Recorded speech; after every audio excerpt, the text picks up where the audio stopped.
Smith here with one more flipped classroom math video. 3 tips before we start. First, remember you can speed up or slow down the playback if that helps.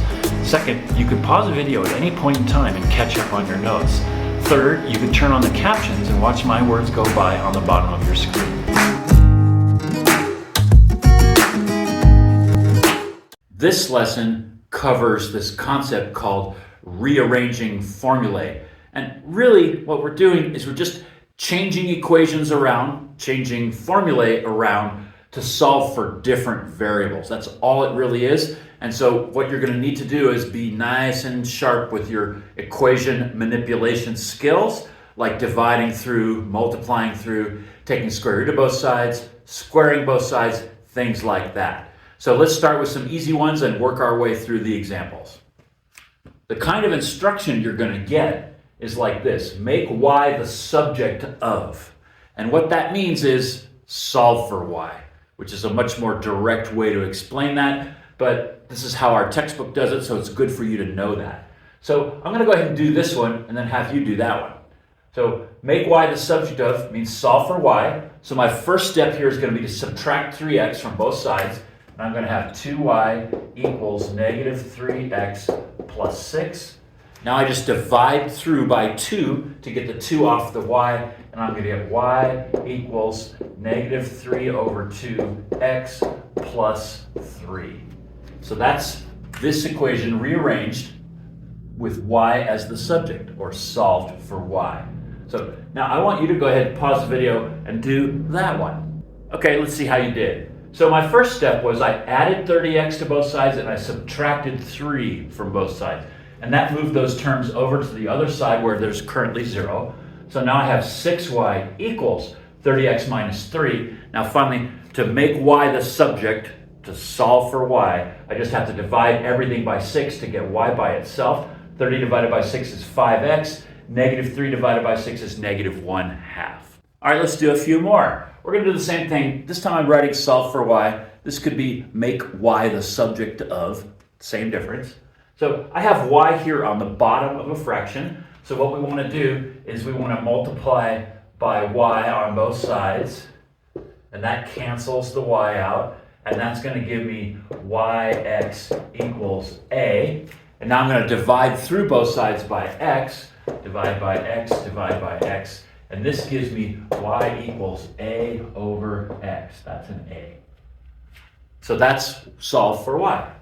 Now, this one's a little bit more complicated. If you want to give it a shot, pause the video, try it out. My favorite secret for when you have two fractions that are equal to each other is the first thing you do is you just cross multiply. That takes care of the fractions, makes them go away. You don't have to think about common denominators and all that stuff. So my first cross is going to be py. So I did p times y equals q times r. Okay, and presto, no more fractions. So now all I need to do is divide both sides by y to get the p off the y there, and I have y equals qr over p, like that. All right, let's try a few more, perhaps a little bit more complicated. Okay, so both of these we're going to solve for z. So check this one out. This looks a little bit like that distance falling equation that we looked at in our last lesson. I've got d equals 1/4 wz squared. So I need to rearrange this to have z be alone. Okay? So my first step, I'm just going to multiply both sides by 4. That will get rid of this 1/4. So I'm going to have 4d equals wz squared. Now I'm going to divide through by w to get the w off the z squared. That's going to give me 4d over w equals z squared. Last step, take the square root of both sides to get z alone. And that's going to give me z equals square root of 4d over w. Okay? So pretty straightforward. I think part of the problem with these is just realize what they want and then throw your algebra skills at them. Now this one's a little bit more complicated because my z's on the bottom of the fraction, but go ahead and give that a shot. Okay, here's what I did. I remembered that cross multiplication trick from the last board, and I put my m over 1. You can do that anytime you want. It's still just m. And I did my cross multiplication. So I got my 3z squared times m on one side, and then 1 times 50t is just 50t. So now I'm trying to get z alone. So I divided through by 3 times m to get that to go away. I have my z squared. Now I have my 50t divided by 3m. Last step, take the square root of both sides to get the squared off the z, and my answer here is 50t over 3m, all under the square root. All right, let's try a few more. You know me, I love my math problems. Okay, so here's one. W equals 4 over square root of x. So we need to get x alone. So I'm going to use that cross multiplication trick that we did in the last problem. I'm going to put w over 1, and I get, the first cross, I get wx equals 4. Okay? Now, it doesn't matter which cross you do first because they're just on opposite sides of an equal sign, so you're going to get an equivalent equation.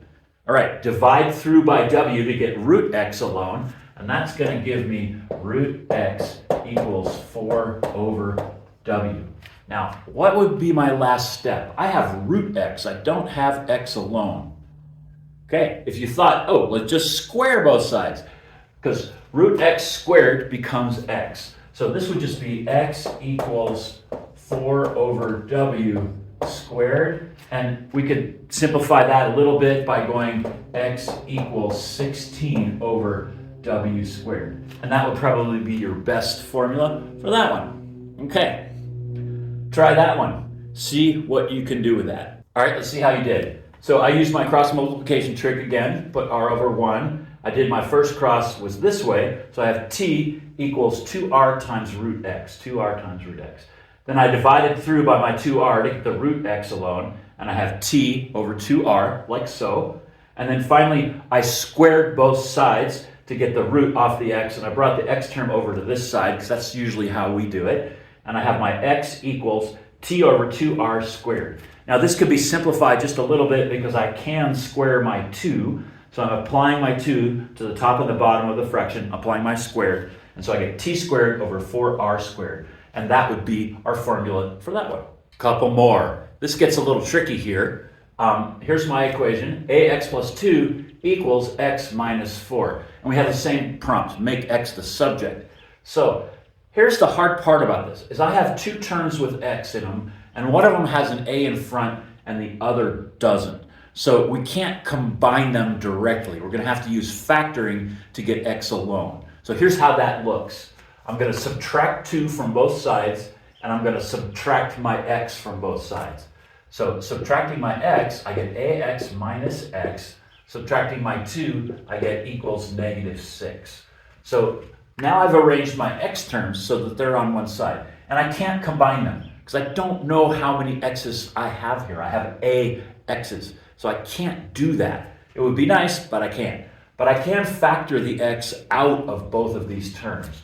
So that would be x times a minus 1. The negative 1 is the placeholder for the negative x. And the way to check your work is if you did distributive property on this, you'd get back to that step. You'd get ax minus x, which is what we have there. So now we're back here, bring my negative 6 down. My last step is going to be divide through by my a minus 1. And that's going to cancel it out on this side, and I'll have x equals negative 6 over a minus 1. Now, that took a little bit of explaining to get there. The steps aren't super long, but you have to see what to do. Take your x terms, get them on one side so you can factor the x out of both of those terms and then divide through by what's left. So now that you've seen that done and explained, try it on that one. Okay, here we go. I subtracted my x from both sides, so I have bx minus x, and I added my 7 to both sides, so I have equals 27. Same thing we did in that step. So now I'm going to factor my x out of these 2 terms. So I have x times b minus 1 equals 27. Then finally I divide through by b minus 1, and I get x equals 27 over b minus 1. One last type of problem. This is getting the most complicated, and I want to acknowledge you hanging in there on this video. It's been lots of algebra, right? Now it's a good skill set to build, but I recognize it's a lot of algebra. So check this out. Here's y equals x plus 2 over x minus 1. And we need to make x the subject of this. So we need to solve this for x. This looks like this might be complex, and I'm going to break it down for you, and hopefully at the end of that, it doesn't feel so bad. Okay, so let's solve that for x. I love cross multiply. So I'm going to put this over 1 and do my cross multiply. I have this cross here is going to be yx minus y equals, and now this is 1 times x plus 2, so that just gives me my x plus 2, like that. Now remember, we're trying to get x alone on one side. So the first thing is going to be to gather the x terms on one side, get everything else on the other side. So that's an x term, I'm going to leave that alone, but I'm going to add y to both sides, and then I'm going to subtract x from both sides to bring this over here. So that gives me yx minus x, that's bringing this x over by subtracting, and then I'm going to add y to both sides and bring that over there, so I get y plus 2. Now I'm getting closer. Now that I have my x terms on the same side, I can factor them out.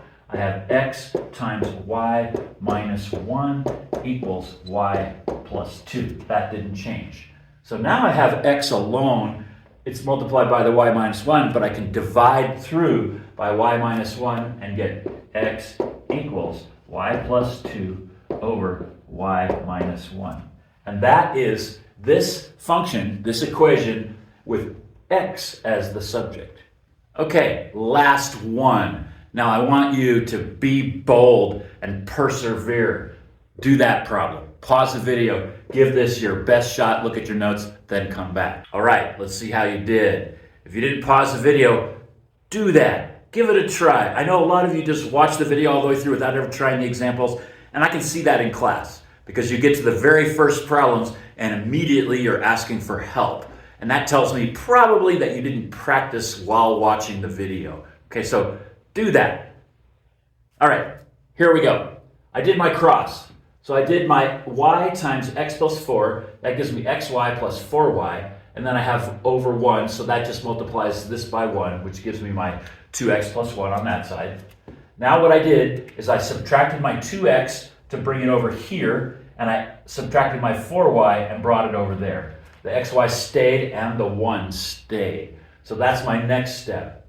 Now on the left side, I can factor the x out of these two terms, and that leaves me with x times y minus 2. Over here, I still have my minus 4y plus 1 ready to go. Now I can just divide through by y minus 2 on both sides. That's going to leave me with x on the left side, and then I have minus 4y plus 1 over y minus 2 on the bottom, and there you have it.